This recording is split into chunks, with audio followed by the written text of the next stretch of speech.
vai versar sobre reforma trabalhista, né? Vamos falar sobre esse tema tão desgastante já para a categoria, então, para outras também. Tem coisas que nos atingiu, outras não, né? Mas nós vamos falar sobre isso, tentar afunilar para alguns temas, buscar nos preencher mais de conhecimento, nos capitalizar mais disso, e daqui ver quais encaminhamentos que a gente pode tomar, né? E principalmente, né,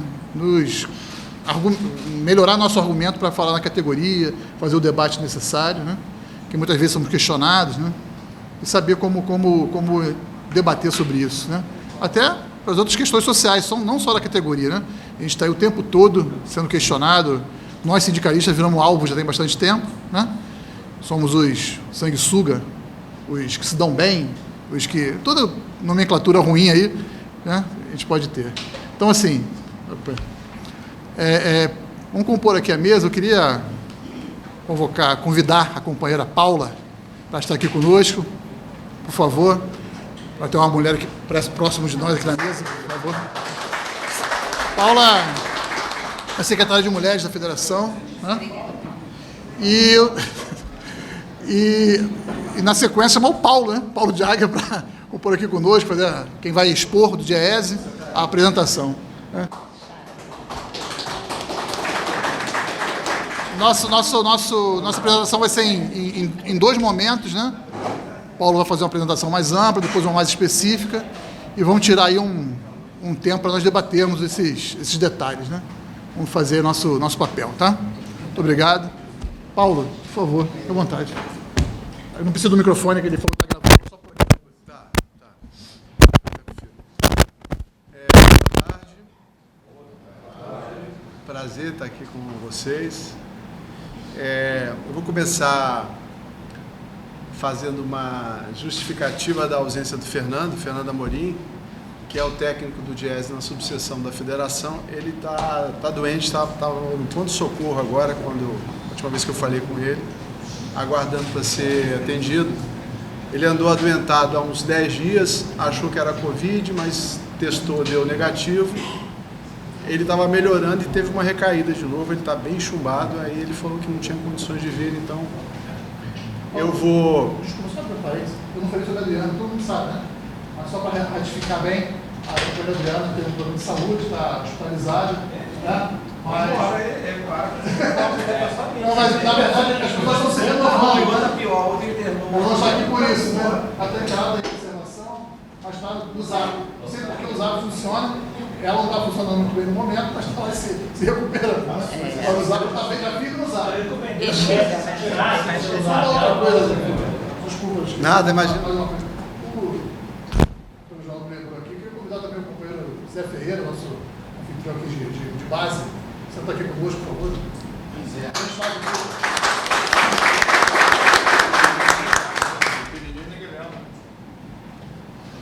Vascaíno, né? Você faltou falar isso. Eu também. Três? Cruz não importa. Não vai cair não, João. Chegou na dedadinha, desculpa, por favor. Então, a gente tinha combinado de dividir as tarefas aqui e eu vou fazer o que ele faria também, não com a mesma qualidade, obviamente, mas eu acho que vai cumprir a tarefa que nos foi demandada de fazer uma introdução ao debate que vocês vão realizar. Então, o que nós preparamos? Preparamos um material que resgata os principais aspectos da reforma trabalhista e sindical, a reforma do nosso sistema de relações de trabalho, e mais ao final tem alguma coisa ainda assim incipiente, não é nada acabado, que procura focar na categoria bancária, no ramo financeiro, nessa linha de ser um input, né, uma base para vocês fazerem a discussão. Tá? Então eu vou tentar não falar muito, mas ao mesmo tempo vou pedir um pouquinho de paciência a vocês, porque a reforma mexeu em muita coisa, então tem vários aspectos, e como vocês vão depois conversar sobre o que é mais relevante, a minha intenção aqui no início é mostrar meio assim, o conjunto da obra sem ser muito detalhista, mas mostrar a amplitude do que foi feito. Provavelmente não tem nenhuma grande novidade aqui, mas é mais para refrescar a memória. A reforma foi feita em 2017, entrou em vigor no final daquele ano, né? E aí lá se vão já um bom par de anos aí.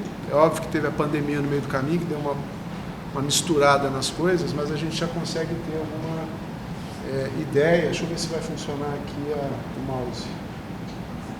Vai. Uma ideia sobre o que a reforma impactou ou não.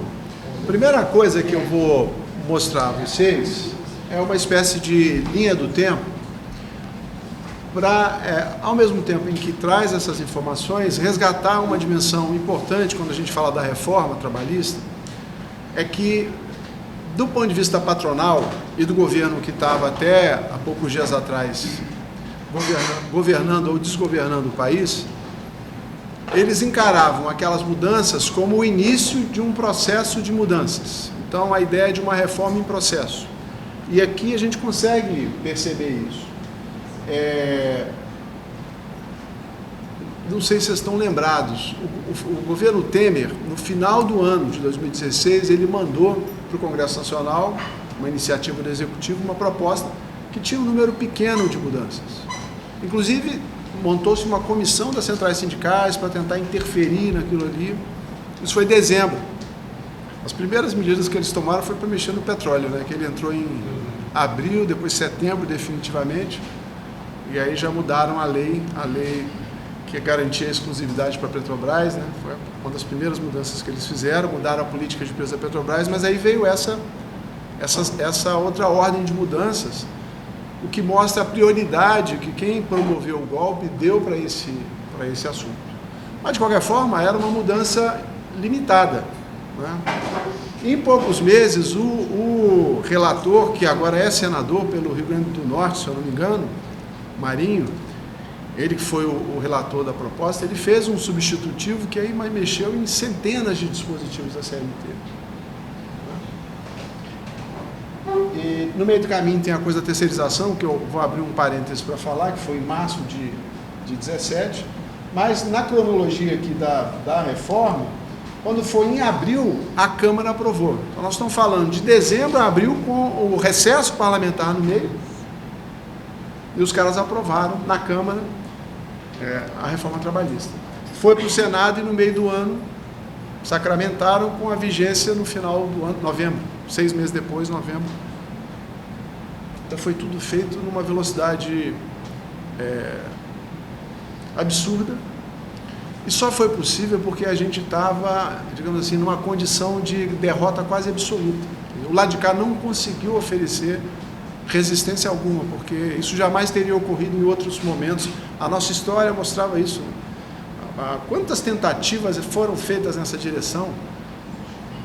Desde o período Fernando Henrique, e depois também já no período Lula, Dilma, o patronato com várias iniciativas de projeto de lei, de alterações, e o lado de cá, através da sua associação com representantes no parlamento e no próprio governo federal, conseguia segurar.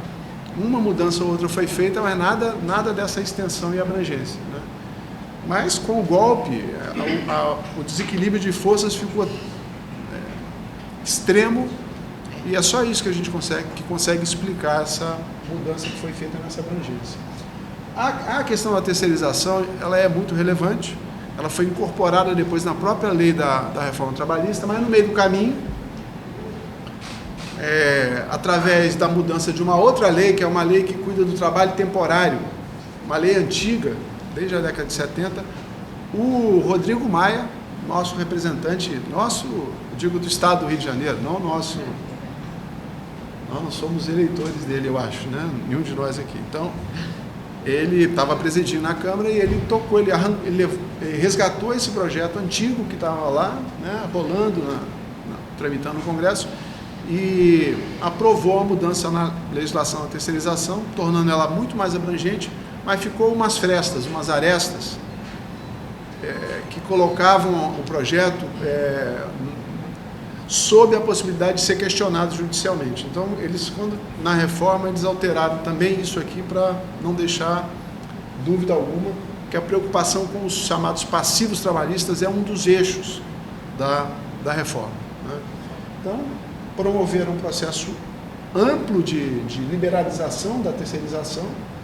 A gente aprova a lei, logo na sequência, por alguma reação, né, do impacto da mudança, o governo edita uma medida provisória que tenta mexer em pequenos aspectos da reforma trabalhista para melhorar um pouquinho, por exemplo, a questão do trabalho da mulher gestante, mas a medida provisória cai, perde a validade no início do ano seguinte e a reforma começou a valer. Muita coisa foi questionada junto aos tribunais, né? Tem coisas chegando no STF até agora, algumas coisas já estão sendo sacramentadas, outras estão chegando no STF até agora, mas no geral a reforma se impôs e mexeu em muita coisa. Aí entra o governo Bolsonaro, a ideia de novo de uma reforma em processo e no sentido de fragilizar o lado da classe trabalhadora. Uma das primeiras medidas aqui é 1º de janeiro de 19, acabar com o Ministério do Trabalho, para não deixar nenhuma dúvida sobre do ponto de vista deles, a irrelevância, né, da questão do trabalho do ponto de vista do governo, né, deixa que o mercado resolve. Depois eles mexem em umas regras para fiscalização dos recursos que eram da Previdência Social, e isso se reflete na possibilidade dos sindicatos rurais de fazerem a contagem de tempo para as pessoas. Contagem de tempo não, o reconhecimento de que aquele trabalhador rural teria direito, né, a se aposentar ou ter algum benefício da Previdência. Eles retiram com essa medida provisória isso dos sindicatos. Depois vem uma medida provisória, vocês devem lembrar, que mexeu potencialmente muito com os sindicatos urbanos, que foi aquela que tentou tratar, porque depois ela caiu, mas tentou tratar da forma como o sindicato pode arrecadar os seus recursos. Mexia num monte de coisa, mas tem duas coisas que eram muito importantes. Uma era que exigia que todo trabalhador, mesmo filiado ao sindicato, deveria fazer uma autorização expressa de que ele poderia ser descontado. Você imagina a confusão para os sindicatos irem a todos os filiados e, de novo, obter uma nova autorização. E a outra coisa é que isso, dali em diante, teria que ser feita através de boleto bancário ou alguma coisa semelhante. Não poderia mais ser feito desconto em folha pelas empresas. Isso significaria uma tragédia para os sindicatos. Sim. Alcançava também no setor público. Houve muita reação, essa medida provisória caiu. As entidades sindicais, depois de um tempo, mais para o final do ano, conseguiram se articular junto com alguns deputados e através do deputado Marcelo Ramos, chegaram a elaborar o esboço de uma proposta de reforma sindical. Na verdade, o deputado, né, mas em conversa com as centrais, chegou a elaborar, mas esse negócio também não andou, essa reforma tentava equilibrar um pouco o jogo. E o governo continuou. Proposta da carteira verde e amarela, que também caducou, não conseguiu transformar em lei. Isso era uma das promessas de campanha. Aí vem a pandemia, aí tem aquelas mudanças. Aqui, essa medida provisória 927 é uma flexibilização danada sobre teletrabalho, sobre adiantamento de férias, sobre várias coisas, mas acabava quando acabasse o estado de calamidade. E nem está aqui, mas veio também aquela PEC do bem, que tinha o benefício emergencial, várias coisas que aconteceram. E uma reforma análoga, não tão abrangente, mas análoga à reforma trabalhista para o setor privado, na área pública, através da reforma administrativa, que ela tinha vários aspectos semelhantes à da reforma trabalhista. Aqui também houve muita resistência, os trabalhadores brasileiros, mesmo a oposição, começou a se reaglutinar e conseguiu aqui oferecer uma resistência que impediu, o governo foi se enfraquecendo também, impediu o governo de fazer a reforma, que era uma reforma muito ruim, que ela era privatista, né? Entre outros aspectos, ela era privatista do serviço público e ela não passou. A reforma propriamente dita, se a gente pudesse procurar dar um sentido geral para a reforma trabalhista, a gente poderia dizer que a reforma visou desguarnecer, fragilizar as proteções que os trabalhadores têm e tinham, de um lado, através do enfraquecimento dos sindicatos e da própria redução da interferência, da regulação estatal sobre a relação de trabalho. O Estado regula, é um dos agentes que regulam a relação de trabalho. Isso é uma coisa antiga, porque a relação de trabalho ela não é considerada uma relação comercial, ela tem natureza específica, isso está na origem da OIT, toda essa discussão do direito do trabalho é porque a mercadoria força de trabalho não é uma mercadoria qualquer, então tem que haver alguma regulação. Quem faz essa regulação? Os sindicatos e o Estado.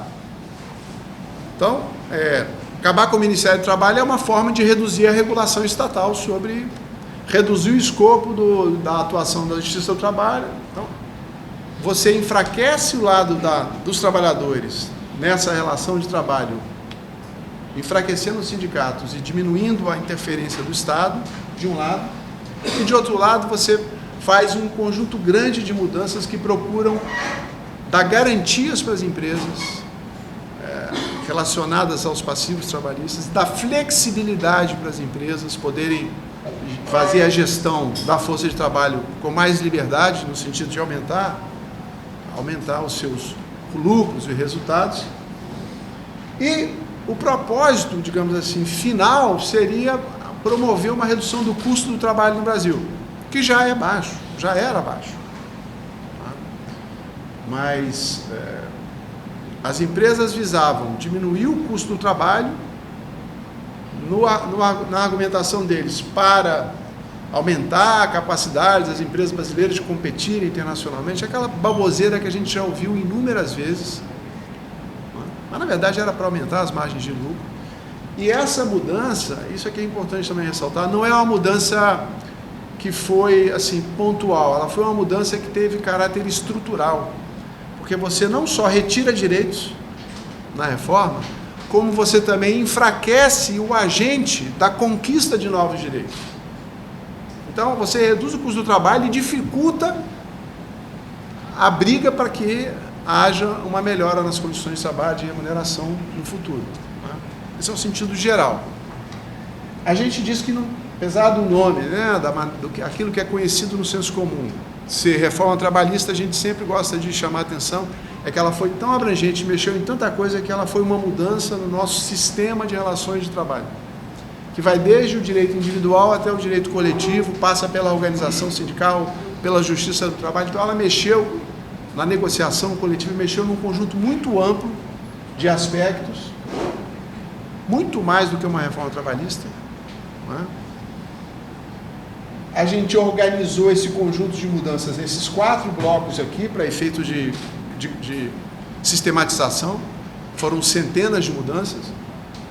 Então, um conjunto grande de mudanças sobre condições de trabalho, isso aqui tem a ver com o direito individual do trabalho, principalmente.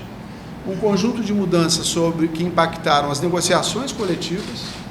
Um conjunto de mudanças que acabaram impactando a própria organização das entidades sindicais, por exemplo, em relação ao seu financiamento. Né? E aqui, Justiça do Trabalho, mas a gente poderia trocar a Justiça do Trabalho por papel do Estado aqui na relação de trabalho, porque também mexeu no Ministério do Trabalho, mexeu em fiscalização, mexeu em outras coisas também. Né? Então ela é muito abrangente, foi muito abrangente. No que se refere, aí eu vou destacar algumas coisas, para a gente ir pensando que a segunda parte da atividade, a tarefa de vocês é tentar identificar o que é, do ponto de vista das entidades de bancários, o que deve ser o foco da luta por possíveis mudanças nessa reforma que foi feita aqui. Né? Essa aqui é a ideia dessa atividade. Então, o que muda aqui? Fundamentalmente em termos de organização sindical. O fim da obrigatoriedade da contribuição sindical. Então, a gente alterou radicalmente as fontes de financiamento das entidades sindicais. Teve entidade que saiu do mapa, por exemplo, o Sindicato dos Economistas aqui do Rio, não aguentou. E esse é um exemplo, mas várias entidades não conseguiram, outras entidades conseguiram se reorganizar, mais ou menos, e outras conseguiram se reorganizar bem, mas essa foi uma mudança radical, e junto com ela você tem uma contradição muito importante que está no âmbito do debate atual, que é você acaba com a fonte obrigatória de financiamento das entidades, mas mantém a atribuição das entidades sindicais de fazer uma negociação coletiva que valha para todo mundo. Então, o financiamento é voluntário, alguns se voluntariam, mas os benefícios da principal atividade sindical são para todos, independentemente de se filiar ou não. Então, isso é uma coisa esdrúxula dessa reforma, que abalou profundamente aqui a organização sindical. Aqui tem também, só vou mencionar, não está aí no coisa, mas tem uma coisa importante, que em alguns lugares avançou e em outros não, que é a possibilidade de você criar uma comissão por empresa, independente do sindicato, né? Autônoma em relação ao sindicato, e com atribuições que se sobrepõem, em muitos casos, às atribuições do sindicato, né? Algumas pessoas dizem que isso é um embrião, pelo menos é um potencial de criação de sindicato por empresa, em termos de organização sindical. No que se refere à Justiça do Trabalho, foram muitas mudanças, mas, em termos gerais, a reforma procurou reduzir a possibilidade da Justiça do Trabalho interferir nos contratos, interferir ali nos processos, interferir na relação capital e trabalho.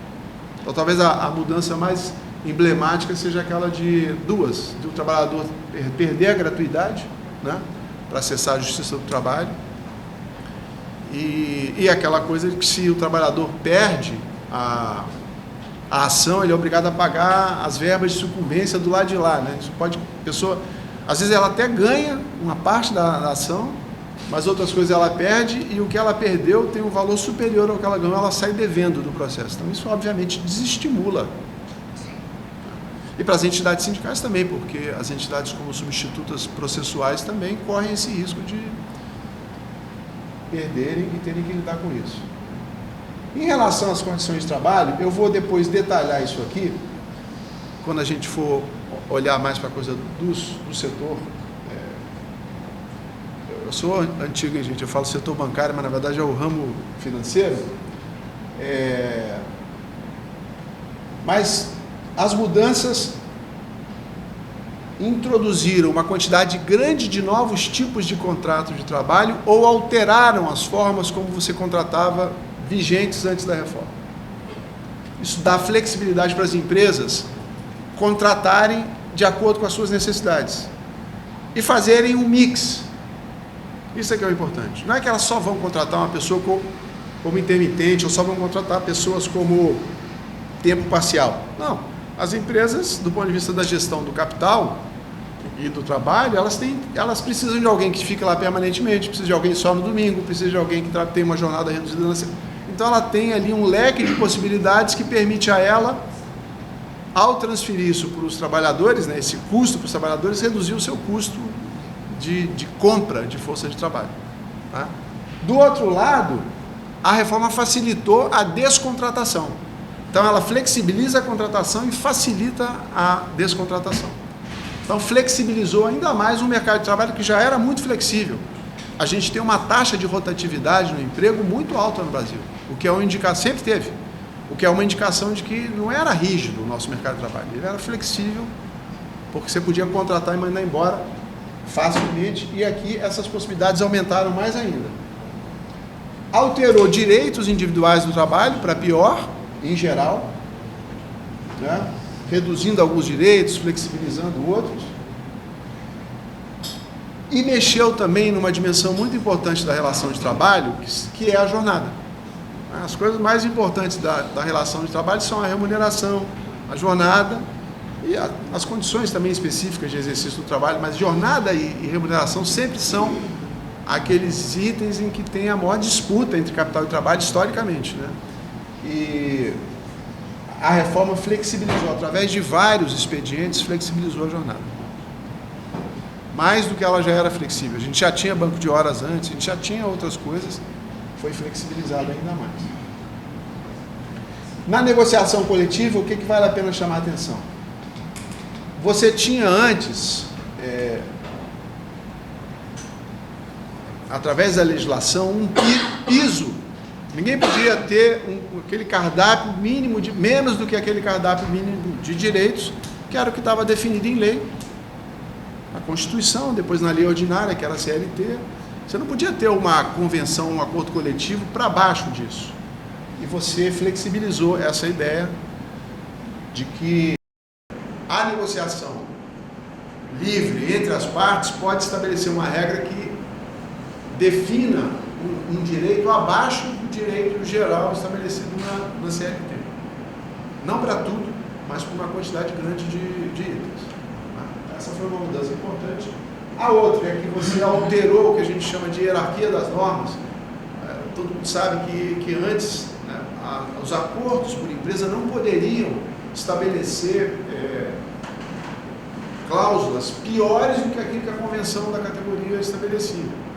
E eles alteraram essa hierarquia, e o acordo agora com a reforma pode prevalecer sobre as convenções. Vocês seguraram o rojão, mas várias categorias não. E também, uma coisa importante no que se refere à negociação coletiva, é que você ampliou as possibilidades da negociação individual. Do ponto de vista dos trabalhadores, isso nós sabemos que isso é muito ruim, porque o desequilíbrio de forças é muito grande, mas do ponto de vista da organização sindical também, porque você enfraquece o papel do sindicato na medida em que você permite que as empresas negociem diretamente com os trabalhadores. Vários aspectos da sua relação de trabalho. E aqui talvez o mais importante, que é o que está em vermelho aqui embaixo, que é a reforma sacramentou uma coisa que estava nos precedentes lá, né, nos tribunais, mas estava sempre em disputa, que é a questão da ultratividade. A reforma sacramentou que a ultratividade acabaria. A ultratividade, só para quem não ligou o nome, a coisa é aquele direito de você preservar as condições acordadas num determinado acordo antes que o novo seja firmado. Então, chega a database, não tem o novo acordo, continua valendo o acordo anterior. Isso é a ultratividade, tem atividade para além da data de vigência, ultratividade. E com a reforma, não. Você tem um prazo, acabou o acordo, acabou. Acabou o acordo, acabou. E isso é uma das coisas, inclusive, que nas eleições agora foram muito discutidas, né? Especialmente pelas entidades sindicais, porque esse é um grande problema. Que vai chegando na database, você fica com a corda no pescoço, sem saber o que fazer. E se depois da database não tiver um acordo, as empresas continuarem cumprindo aquelas regras, é por liberalidade, já não é mais fruto da negociação entre os sindicatos e as empresas. Essa mudança gigantesca foi feita em nome de aumentar empregos, permitir a modernização da nossa estrutura econômica, aumentar o nível de formalização, ou seja, isso seria a base para uma melhora, em última instância, do bem-estar para todo mundo e uma melhora da nossa economia. A gente sabia desde o início, todos nós sabíamos que isso não aconteceria. A gente nunca trabalhou com a ideia de que a determinação do nível do emprego e da renda se dá dentro do mercado de trabalho, pelas regras de funcionamento do mercado de trabalho. Obviamente que as regras mais protetoras, etc., são almejadas, devem existir, deve haver a fiscalização, a regulação, etc. Mas o que define emprego e renda é o andamento da economia, é a macroeconomia, é o nível de investimento, é a demanda, não são os direitos do trabalho. Não são os direitos do trabalho. E os dados que a gente foi apurando, né, após a reforma, eles mostram isso. Tivemos anos posteriores à reforma em que não teve essa resposta. Eu vou mostrar aqui algumas coisas só para vocês. Essa resposta que eles diziam, nos próximos meses nós vamos ter um festival de novos empregos, formalização. Isso não aconteceu. Aqui, ó, essa linha azul é a taxa de desocupação, a taxa de desemprego para o país inteiro, de 2012 até 2022. A reforma se dá aqui assim, ó. Nós temos vários anos posteriores à reforma da taxa de desemprego patinando num patamar muito elevado. O mínimo que ela atinge era o período Dilma, final do primeiro mandato da presidenta Dilma, foi em torno de 6%. Aqui ela vai para casa dos 14%, depois vem a pandemia, vai para casa, chega em alguns casos a bater em 15%, 16%, e agora, no período recente, a taxa cai no patamar de em torno de 8%. Aqui tem alguma coisa troncha aqui, porque isso aqui deveria ser em torno de 9%. E aqui está aparecendo 8%. Mas eu sei que não é a taxa não está indo, ela está acima disso. Mas de qualquer forma cede. Do nosso ponto de vista, isso não é sustentável no período mais recente. Isso tem muito a ver com essa montanha de dinheiro que os caras jogaram no meio da rua aí, nesse último ano. E se a gente não fizer as mudanças que tem que fazer, ela vai voltar a escalar. A taxa de informalidade permaneceu bastante elevada. Aqui é trabalhador assalariado sem carteira, empregada doméstica sem carteira, os trabalhadores por conta própria que não tem CNPJ, não tem nenhuma regularização da sua atividade, do seu negócio, e por isso não tem proteção social. E mesmo empregadores, pequenos empregadores que também não têm CNPJ, ou seja, são informais. Nós estamos falando aqui de dezenas de milhões de pessoas que estão nessa condição. A reforma não resolveu isso, como disseram, não resolveria. Isso aqui é um retrato da situação do mercado de trabalho no Brasil. É a última informação disponível da PNAD contínua, que é uma pesquisa do IBGE. A gente tem 37% de empregados do total de ocupados, né, no setor privado com carteira assinada. Nós temos 13% sem carteira, 6% como trabalhador doméstico, que são as trabalhadoras fundamentalmente domésticas, que são uma gigantesca maioria. Empregados no setor público aqui também tem uma parte que é sem carteira assinada. Empregadores 4%, conta própria, a maioria esmagadora que é também informal, e ainda tem 2% de pessoas que trabalham ajudando, sem receber, ajudando familiares no pequeno negócio. Então é um mercado de trabalho desestruturado, cheio de problemas históricos. A gente vinha aos poucos melhorando, né? Reduzindo a taxa de informalidade, aumentando o emprego com carteira assinada, etc, etc. Essa sequência de golpe de Estado, reforma trabalhista, pandemia, deu uma bagunçada. Vai dar trabalho para a gente tentar modificar isso aqui, não necessariamente voltar ao passado, porque certas coisas não se volta mais atrás e certas coisas não se deveria tentar voltar atrás também. Mas a gente tem uma condição muito, muito desfavorável. Aqui só algumas informações que são interessantes sobre os tipos de contrato, né, novos que foram introduzidos ou modificados, e os números, para a gente ter uma ideia do significado disso. Então eu vou destacar aqui o trabalho em tempo parcial.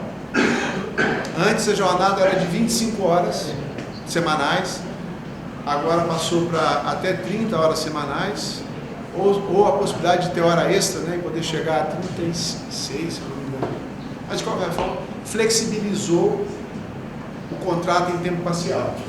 Teve um aumento, eram 141 mil pessoas em 2017, número pequeno, um total de 46 milhões. Passou para 383 mil, então é um crescimento relevante de 170%. Porém, no universo de 48 milhões, então continua tendo um peso muito pequenininho. Tá? Isso aqui também está errado, hein? Participação aqui, pessoal. Ignorem isso aqui, eu vou corrigir. Eu deixei essa apresentação aqui, depois vou mandar para vocês com ela arrumada para vocês terem. Eu estou olhando aqui e não é possível que 840 e 380 tenham a mesma participação. Então, ignore essa coluna aqui. Mas visualmente a gente percebe que o contrato em tempo parcial, 383 mil num universo de 48 milhões de vínculos. Estou falando aqui de mercado formal de trabalho, tá? Entre setor público e setor privado. E também o intermitente, cresce muito, porém, ainda é um contingente muito pequeno de pessoas. Isso é uma coisa que a gente tinha a expectativa de que quando a reforma foi feita, a gente que esse negócio explodiria, né? Acabou não acontecendo. Não significa dizer que não pode vir a acontecer, mas não foi do jeito que a gente imaginou que seria. Tá? Nossa proporção do 17 para 21, preço da renda. Oi? Nossa proporção do 17 para 21, preço da renda ali.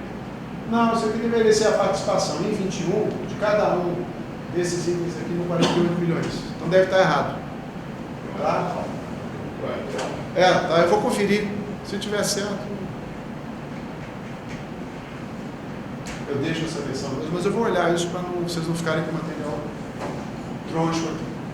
Aqui, mais uma informação interessante, que é o número de instrumentos coletivos entre acordos e convenções firmados em cada ano.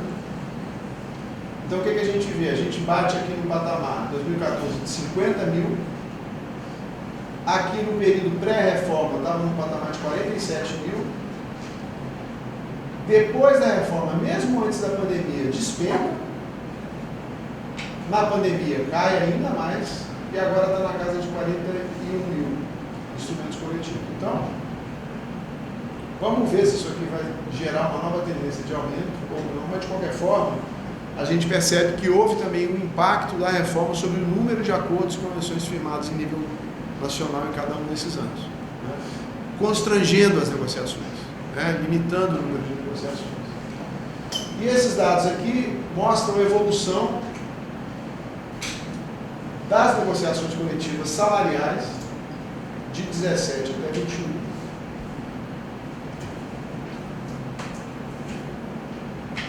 É nítido que é pior, a gente não pode afirmar que isso se deve à reforma trabalhista, é uma conjunção de coisas, reforma, crise econômica, pandemia, etc. Mas quem promoveu a reforma é que argumentava que a reforma promoveria essas melhoras todas que não vieram. Do mesmo jeito que a gente não acreditava que a reforma promoveria essas melhoras, a gente também não pode dizer que a reforma foi que provocou sozinha tudo isso aqui, entendeu? Mas, de qualquer forma, é nítida a piora. Aqui, quem negociou acordos e convenções abaixo da inflação em 2017 eram 9%. Em 2017 já era um ano de crise, vocês devem estar lembrados disso. Né? 15 e 16 foi um ano muito ruim. 17 a economia cresceu 1 e pouco por cento.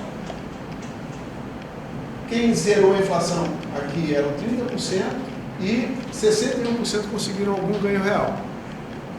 Em 2021, esses números pioraram muito.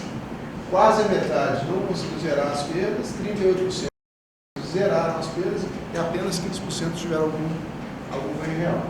Em 22, isso aqui é o dado mês a mês, mas a gente pode olhar só a última linha aqui e ver que tem uma pequena melhora em relação a 21, mas mesmo assim uma situação ainda muito ruim. E a maior parte das convenções e acordos não conseguiu sequer zerar as perdas inflacionárias. De novo, esse resultado ele é provocado por um conjunto de razões, mas eu posso afirmar, assim, sem medo de errar, que parte disso aqui tem a ver com o enfraquecimento dos sindicatos, porque estão subfinanciados, tem a ver com essas restrições que a reforma trabalhista impôs, tem a ver com mudanças que foram feitas, que do nosso ponto de vista foram para pior. Tá? E aqui na última dimensão que eu queria mostrar para vocês, de novo, não dá para dizer que a reforma provocou isso aqui, mas foi no ambiente da reforma que isso aqui aconteceu. A gente tem uma queda muito forte no número de greves, isso é um acompanhamento que o DIEESE faz, também sistematicamente, dado que vai até 2021. Mas já vinha caindo, 17, 18, 19, olha, de 17 para 19, uma queda de 50%. 50 não, porque eu estou fazendo a conta ao contrário. Caiu um terço aqui, caiu 33%. Aqui já tem a pandemia, despenca, 21 melhora um pouquinho, mas de qualquer forma mostra uma outra indicação de que a ação sindical foi constrangida, foi tolhida nesse período.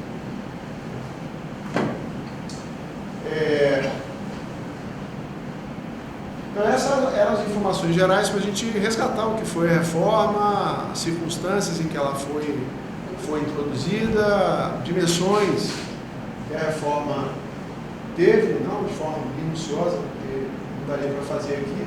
E aí eu vou mostrar para vocês a segunda parte da apresentação, que é o que o Fernando traria, que ele tenta fazer assim, na preparação, né, tentou fazer uma coisa mais detalhada para ajudar vocês a sair do geral, vir para o específico, porque na hora de pensar o que fazer, vocês vão ter que dar nome à coisa, né, identificar o que é e no limite formular propostas também. Então algumas coisas eu vou passar mais rapidamente aqui, outras nem tanto. Eu só não sei como é que eu estou de horário, Joel, se vocês estão olhando aí, só para ter uma...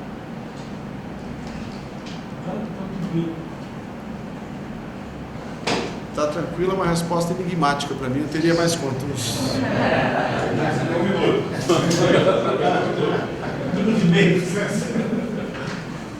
Não, tem mais uns 15 minutos? Tá. Só para eu me organizar. Viu a resposta? Tá tranquilo. Então, vamos lá. Algumas coisas eu mencionei.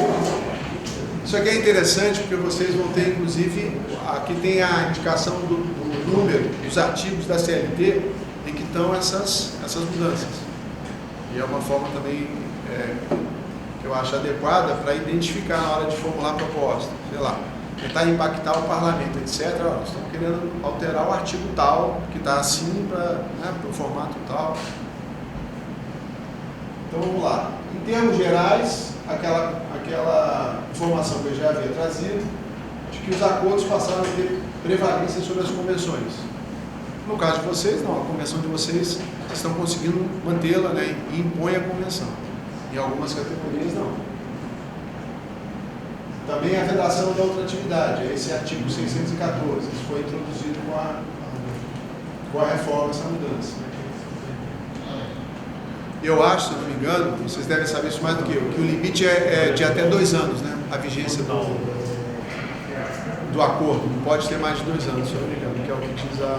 Então, assim, você pode firmar um acordo por 1 ou 2 anos e não pode passar disso e se acabar aquele prazo de vigência, ele perde o valor. Em relação ao emprego, foram várias mudanças, algumas aqui que o pessoal da rede bancária identificou como mais relevante aí para... no caso de vocês. A questão do parcelamento das férias em 3 períodos, aqui, um parênteses, eu confesso que eu sei que isso bagunça a vida das pessoas, mas de outro lado, tem muita gente que ficou satisfeita com isso, eu não sei como é que vocês percebem essa mudança aqui. Depende muito também da capacidade dos trabalhadores de barganharem, né? Em alguns casos, isso... dependendo de como é feito, também vira uma bagunça na vida das pessoas. 1477 foi alterado, que é uma coisa que eu acho que para vocês tem batido muito, né, que é a questão da homologação. Essa foi uma mudança importante aqui. Porque permitia ao sindicato não só cuidar dos interesses individuais dos trabalhadores, mas também acompanhar o emprego. Como está o andamento do emprego. Tem uma empresa mandando muita gente embora, você fica com uma lanterna acesa ali para ver o que está acontecendo, para poder agir de forma tempestiva. Né? Eles alteraram isso. Essa mudança que permite a demissão em massa, explicitamente, né? Sem que tenha que ser negociada com o sindicato. Eu acho que isso não tinha uma coisa muito bem definida na legislação, mas eu me lembro que teve um caso famoso que foi o da Embraer. Vocês devem estar lembrados disso. A Embraer mandou, acho que 4.000 pessoas embora sem perguntar ao sindicato. ela foi obrigada a negociar, porque o tribunal enquadrou aquilo, acho que foi gerando uma espécie de precedente, e a reforma acabou com isso. Tem no Santander também. Tem, né? Lembra de Santander.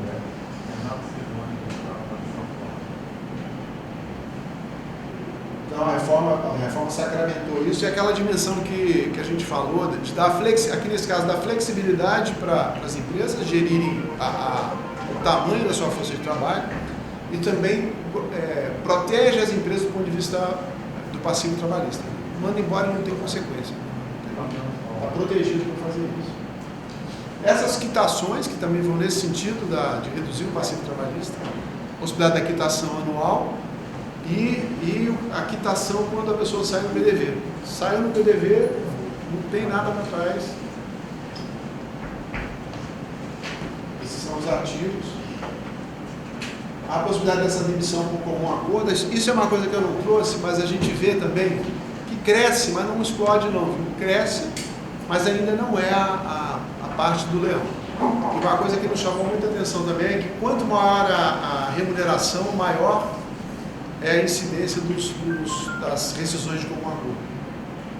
Os trabalhadores de menor remuneração praticamente são ou é desligamento por justa causa ou desligamento sem justa causa. Cresceu muito, no período dos últimos 2, 3 anos, cresceu muito o número de desligamento a pedido também. Muita gente pedindo para sair.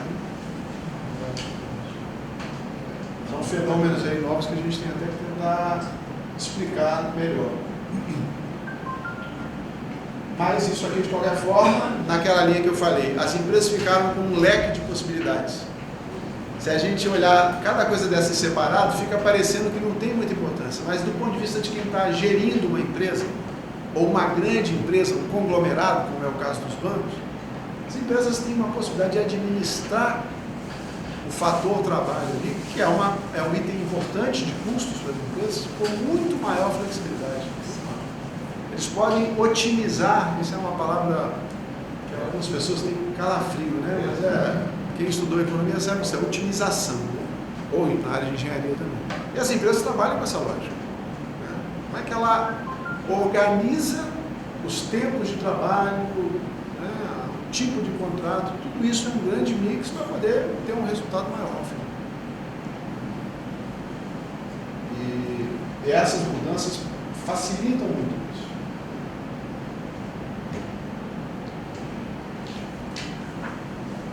O negociado prevalecendo sobre o legislado, eu tinha falado isso também. E aí você pode negociar várias coisas, inclusive isso, no intervalo de alimentação. Na remuneração foram mudanças importantes também que aconteceram, em relação à hora extra, por exemplo.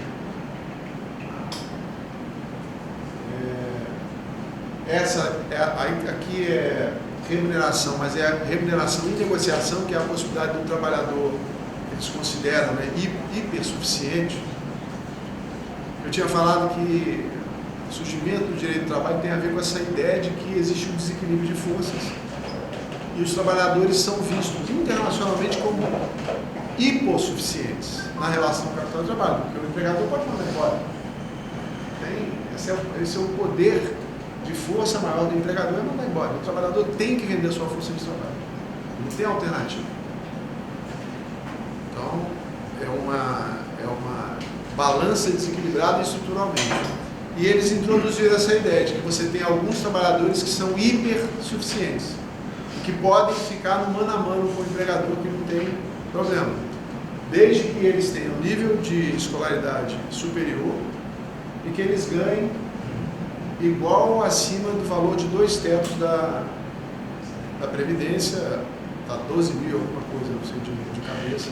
Você ganha mais do que isso. E tem nível superior, não precisa de ter um sindicato intermediando essa relação. Você faz a negociação de vários aspectos da sua relação de trabalho individualmente com o banco. E a gente sabe que isso não é verdade. Tirando um caso ou outro, uma pessoa individualmente ela está sempre exposta ao poder de retaliação patronal. Independentemente do cara ganhar 12 mil, ou 8 mil, ou 9 mil, ou 7 mil. Um setor como o de vocês, ter nível superior é praticamente a regra. Então, não, tá? Mas Desaprovado. Essa mudança no 457 é uma mudança muito importante, a gente sequer consegue ver direito o que as empresas estão fazendo, porque você tinha limitação para pagamento de diária, por exemplo. Se ultrapassasse o valor de 50% do salário, ela incorporava o salário. Eles não só acabaram com essas limitações, como eles introduziram na reforma uma outra possibilidade, que é a possibilidade de pagamento de prêmio.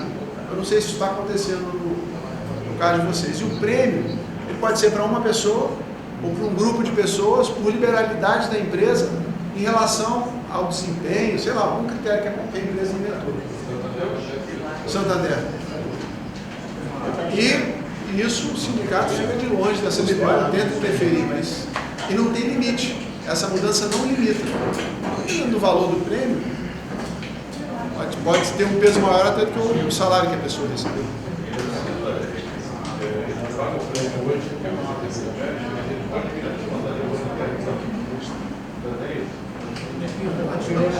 Que beleza. Não é pelo desempenho passado, é pelo desempenho futuro, né? É impressionante. Então, o que isso faz? Isso flexibiliza a remuneração. Ela fica cada vez mais variável, mais instável. Do ponto de vista do trabalhador, isso é muito pior. Tá? Além de introduzir mais um elemento de disputa entre os trabalhadores, né? A lógica do indivíduo. Vocês sabem isso, né? Vivem isso na pele.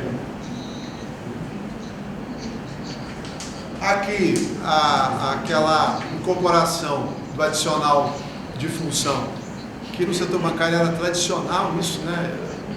Eu, Cris Caseras, eu também trabalhei em banco, aquela coisa de que você chegava a 10 anos e incorporava. Né? Aquilo passava a ser, eles acabam com isso aqui. Não era lei, mas tinha uma decisão judicial, né, que dava, era um precedente que dava súmula, que orientava, isso caiu. Estão praticando, viu? Então, né? Estamos comissionando a oitava.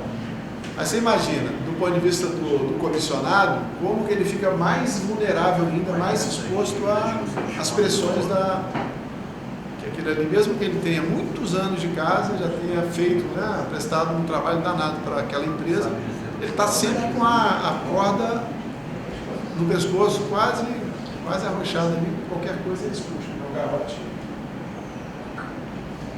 Em relação à saúde e condições do trabalho, eu tinha falado esse negócio da empregada gestante.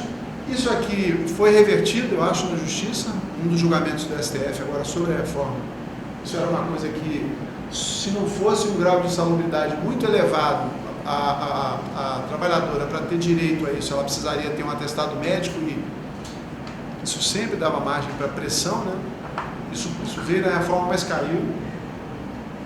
E essa coisa aqui, de novo, da negociação individual das mães que estão amamentando irem negociar ainda nem com o gerente imediato, com o horário de amamentação. E aquilo que eu tinha falado das comissões por empresa. Isso aqui, eu não sei se está acontecendo, no caso de vocês, se alguma empresa tentou criar comissão autônoma aos sindicatos por empresa, a partir da reforma, se algum banco fez isso. Não fez. Então, a gente vai ver no final, se tiver uma avaliação do pessoal da rede, se vocês discordarem, eu transmito o recado, mas que vocês, pelo poder de organização que vocês têm, pela tradição que vocês têm, vocês conseguiram, em boa medida, conter parte dos efeitos nocivos que a reforma potencialmente traria, porque vocês conseguiram segurar. Outras categorias não. Né? E a contratação por 2 anos também ajudou muito, né? Mas para acontecer, vocês também tiveram que ter poder de barganha para fazer isso. Né? Então essas coisas que no caso de vocês, pela história, na verdade é o poder de barganha acumulado, né, que vocês têm, nível de organização, etc., é que segurou. Aí aqui tem um outro conjunto de coisas que tem a ver com os contratos, né, que eu também mencionei. O que eu não mencionei talvez aqui, que seja importante mencionar, no caso de vocês, acho que duas coisas aqui. O teletrabalho e a terceirização. No caso da terceirização, não sei, liberado em geral, não sei se tenha sido aprofundado o nível de terceirização.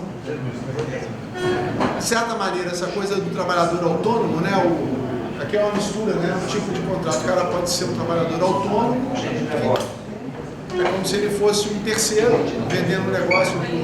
É uma mistura de dois instrumentos aqui, a terceirização e a possibilidade do autônomo. Porque isso é uma mudança que eu não comentei, é que a reforma, o autônomo sempre existiu. Mas o autônomo que trabalhasse por uma pessoa jurídica só, aquilo virava emprego. Se ele entrasse na justiça, ele ganhava. A reforma diz que não, você pode trabalhar com exclusividade e continuamente para o mesmo empregador que você é autônomo, desde que você preencha outros requisitos. Então eles fizeram essa mudança, flexibilizaram a terceirização e aí tem o caso dos consultores de investimento, não sei o que, essas coisas que estão acontecendo no setor financeiro. Deve estar impactando muito vocês. E a outra coisa é o teletrabalho, né? Que a pandemia impulsionou muito, né? Eu acho que isso varia de banco para banco, né? Cada banco tem uma política, mas isso é uma coisa também que a forma como a reforma colocou na CLT é muito genérica, né? Requer uma regulamentação. Eu sei que vocês já conseguiram introduzir cláusulas na convenção tentando regular isso, mas é um negócio novo e dificulta muito, né, o trabalho de vocês, o trabalho sindical, o trabalho de organização, o contato com as pessoas. Isso aqui é uma mudança, mas é uma mudança, gente, que eu acho que nesse caso aqui veio, porque ela não é só institucional, é uma mudança também de ordem tecnológica, né, e econômica. Então, e acaba sendo cultural. Nós vivemos essas mudanças institucionais, tem a ver com o neoliberalismo, etc., mas ao mesmo tempo era uma tentativa de também aproveitar ao máximo as possibilidades que as novas tecnologias da informação estavam colocando para o capital em nível internacional, né? Então não foi só no Brasil que aconteceram essas flexibilizações, aqui foi terra arrasada, mas aconteceu em dezenas de países. E com essa intenção, flexibiliza para a gente, inclusive, poder fazer uso dessas novas tecnologias da informação, o processo de digitalização. E o trabalho de vocês é muito propício em várias fases, né, a isso, muito propício. Tanto a digitalização quanto ao trabalho remoto. E aí tem que pensar com muito cuidado o que faz em relação a isso. Aí aqui, conversas do pessoal da rede, tem também, eu nem sei se já foi defendida, mas o Gustavo, que é um técnico do GESE, acho que é na Contraf que ele fica, né? Ele está fazendo uma tese, já concluiu a tese, eu não sei se ele defendeu, e ele se dedica a esse tema, né? Então tem um pouco assim da visão também que ele tem sobre os impactos, mas ele de alguma maneira está indicando aqui coisas que são, não é que as outras não sejam relevantes, é que essas aqui são muito relevantes para pensar o impacto para vocês. Então a questão da ultratividade, e aí uma estratégia que vocês adotaram foi tentar antecipar, né, o início das negociações para ter mais tempo para negociar. Então a partir de 2018 vocês anteciparam para junho, né, o processo de início das negociações e tentaram um pré-acordo para a validade da convenção, que foi aceito naquele ano, mas a questão da ultratividade é uma questão relevante. A questão da gratificação de função, a modificação que vocês acabaram tendo que, de certa maneira, ceder, né? Sei que vocês estão mais a par do que eu. Outra coisa que eles destacam, né, o pessoal da rede, é a questão das homologações. Eu soube, conversa com a Adriana, que eu acho que o Bradesco, né, aqui, pelo menos aqui no Rio, ele tem mandado, né, só o Bradesco, que que é interessante. A gente vai até tentar, através da subseção, ver como é que analisa os dados para poder tentar produzir alguma informação que ajude vocês a fazer essa disputa, né? Porque tem, inclusive, sido identificado um monte de coisas indevidas em prejuízo dos trabalhadores. Sempre erra para menor. Imagina aquilo que vocês não estão vendo. Essa área dos bancos são uma zona. Então, isso é a terceirização. Perdeu o controle. O próprio banco não consegue saber, né, o que está rolando. Não é essa maior. Não, nunca não. Não paga e fala assim, não, na justiça. Não paga assim. Virou. A regra é essa, não sei, foi.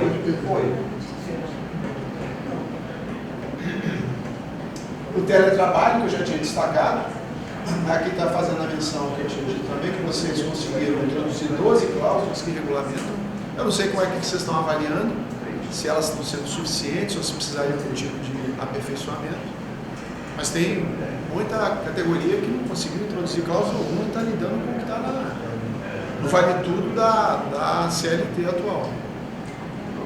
Eu nem li essas cláusulas que vocês introduziram, vou até ler para ver como é que ficou o formato final.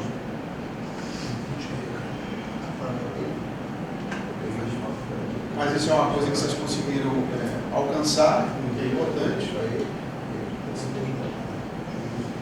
Isso aqui são trechos da tese do Gustavo. Vou até ler aqui. Ainda que a reforma trabalhista tenha impactado o cenário da negociação da categoria de 2018, inclusive diretamente no texto do instrumento assinado, pode-se dizer que, de maneira geral, não houve um processo expressivo de retirada dos direitos previstos na Convenção, como se poderia imaginar inicialmente. Então, aquela fala que eu tinha feito agora, a partir dessa avaliação que eles fazem, e até interessante ver o que vocês acham também em relação a isso, mas eu acho que essa capacidade de organização de vocês, a tradição, a convenção nacional, poucas categorias, tem, talvez só o pessoal da aviação, mesmo assim, guardadas as devidas proporções, é muito menor do que a situação de vocês. Foi importante para segurar, né, o impacto da potencial da reforma. No outro trecho ele fala, se de um lado os bancos puderem incorporar na convenção parte de suas demandas de redução de passivos trabalhistas, os trabalhadores bancários também foram capazes de inserir uma série de novas cláusulas da convenção daquele ano, contendo temáticas importantes para a categoria. E aí tem um trechinho também da Juvândia, que é uma avaliação de um outro texto que vai mais ou menos nesse sentido. Em 2018, como resposta aos ataques da movimento sindical realizados por meio da reforma, a negociação unificada da categoria bancária garantiu de forma inédita no Brasil a assinatura de uma convenção específica de relações sindicais com a autorregulação da negociação coletiva dos bancários, com definição da duração dos mandatos sindicais, a garantia da estabilidade do dirigente sindical, a frequência livre dos dirigentes e o desconto da contribuição negocial. Isso é uma coisa que vocês conseguiram, que muitas categorias estão patinando até hoje para tentar, né, que é essa coisa da contribuição negocial, taxa negocial. Do meu ponto de vista, foi um ponto claro. Aprovado em Assembleia e esconde em forma das especialidades sindicais. A espada da estabilidade para a série de dirigentes. Eu lembro. Referendado no STF.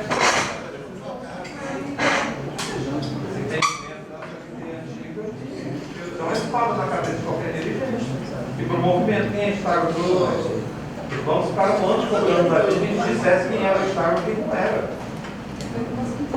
Para a gente apontar para ele, não pode ser circulando o Beltrano, porque não, esse não está dentro, não. Então isso tem uma importância para a organização fundamental. Isso era isso. Eu acho que eu falei mais um pouquinho do que eu devia em termos de tempo, mas assim, não tinha nenhuma pretensão de trazer nada dizendo o que vocês têm que fazer, mas no sentido de mostrar a complexidade e a abrangência dos temas discutidos. E se eu pudesse sugerir alguma coisa, eu sugeriria que vocês procurassem afunilar para definir prioridades, isso é muita coisa. Mas pensando no jogo macro político, como é que as coisas vão se dar? Né? Elas vão ter que passar por mudanças na Câmara e no Senado. Tem inúmeras categorias de trabalhadores, tem um patronato que não quer nem ouvir falar de mexer nisso aí, mas vai ser constrangido, se tudo der certo, a aceitar algumas mudanças. Então, escolher aquilo que é fundamental é muito relevante para a gente ter maior chance de sucesso. A gente viu que, especialmente de domingo para cá, que a situação é instável, para dizer o mínimo. Né? Aí não sei como é que o pessoal vai organizar.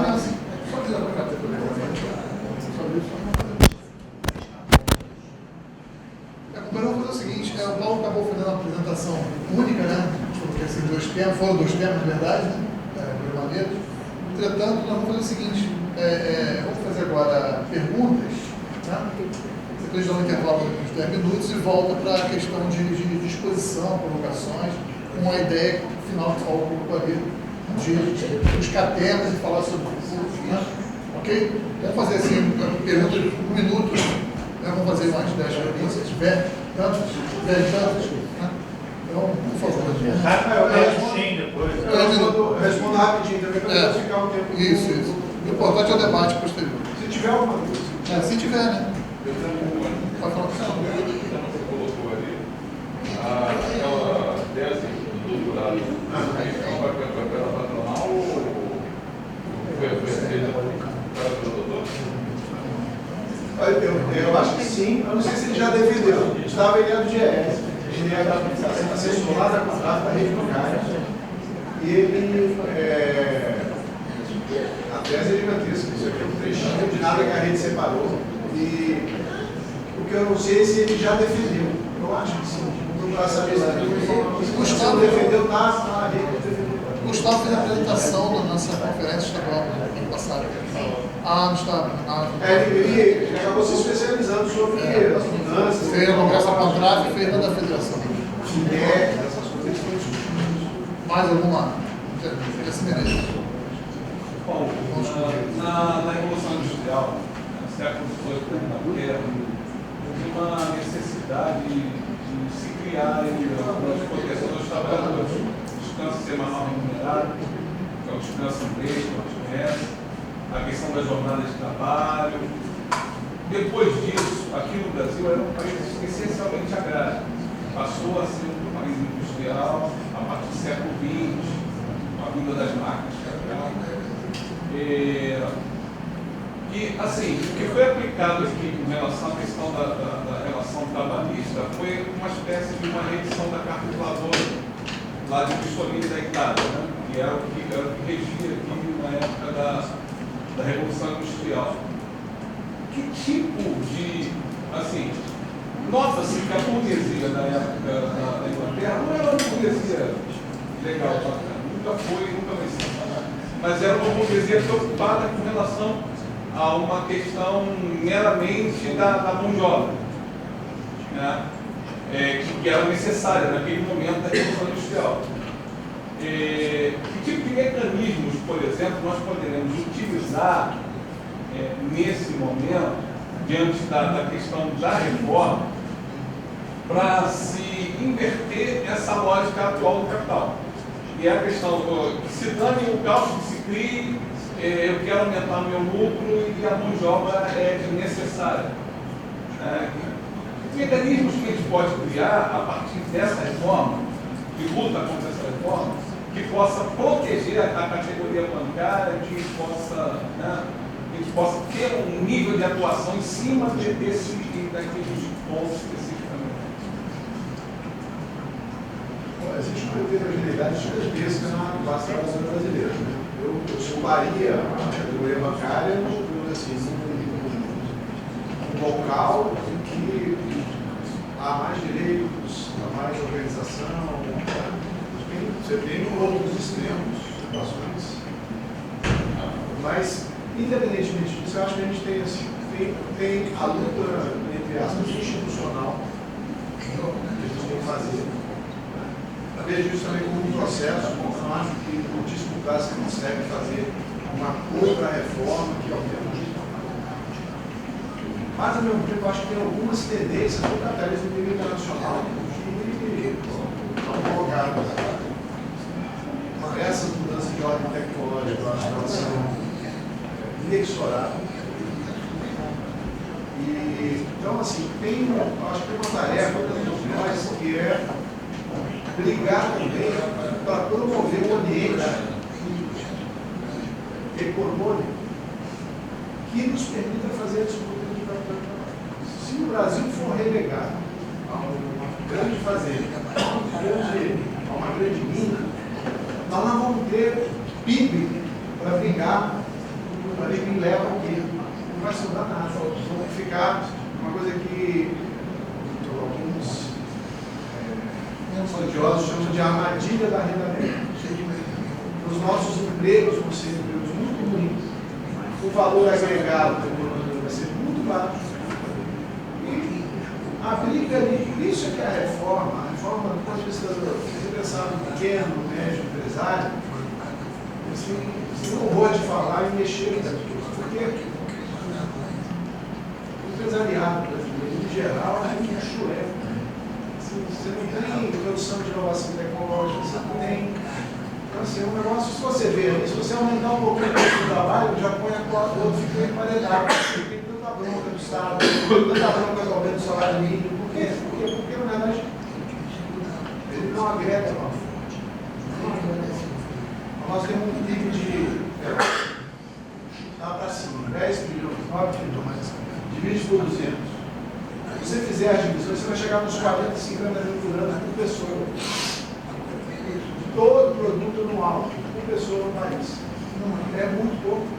E esses 40, 50 mil, eles não são distribuídos igualmente. Se você pegar o setor de petróleo e gás, pegar o agronegócio, que não gera emprego algum, gera um emprego muito pequeno, porque eles ficam com a parte do união desse valor agregado. Então, os demais segmentos sobra menos ainda.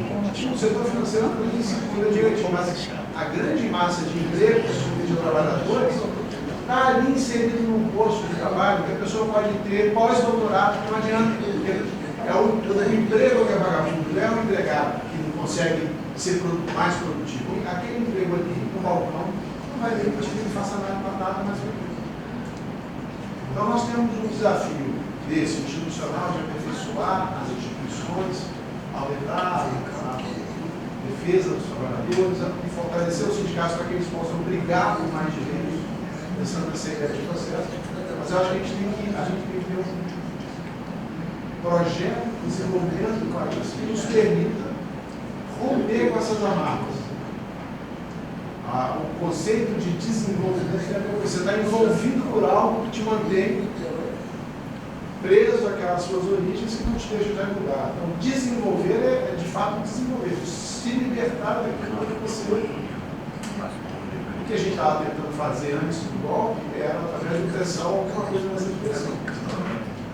A duras penas, porque passa pela indústria, passa pela inovação tecnológica.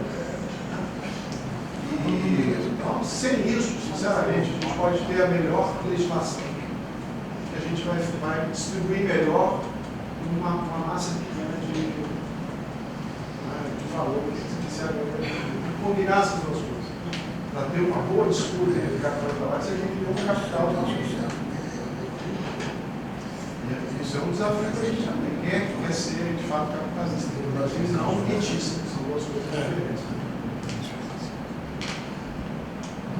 Mais uma pergunta? Não chega a ser uma pergunta, não sei se seria agora no segundo bloco, mas se nós poderíamos puxar o debate também, tem nesse viés do projeto, tem uma questão política muito forte do projeto da ultradireita, que é um projeto de médio e longo prazo, e desmonte de todas as organizações sociais que poderiam resistir ao que estava por vir. Na minha visão, eles erraram no time, eles davam certo a continuidade do governo Bolsonaro, que seria fazer a maioria do Supremo, ter todas as polícias sob seu controle desde a Guarda Municipal até o Exército, e o Congresso Nacional através do orçamento secreto. Sobraria de organização praticamente nada quando você esvazia as universidades, qualquer forma de reação, quando você quebra as pernas dos sindicatos, sufocando financeiramente. Então, tem um viés técnico-econômico que beneficia o capitalismo, mas tem um viés político muito bem elaborado, que a médio prazo, a longo prazo, nós seríamos sufocados de todas as formas até acabar. Então, esse viés político, eu não sei qual o momento que nós, do movimento, vamos precisar entender até onde esse projeto iria, qual era essa arapuca já armada para se concretizar. Né? Eu acho importante nós entendermos isso, até para a gente entender o que significa o governo Lula, o que significa retomar as organizações, né? E os projetos, ora já implementados, como diz o mote da questão do meio ambiente, se deslocar para setor forte da economia, como o agronegócio, como a questão do meio ambiente, onde foi se montado também. Então, tinha um projeto em curso muito forte e que estava em andamento.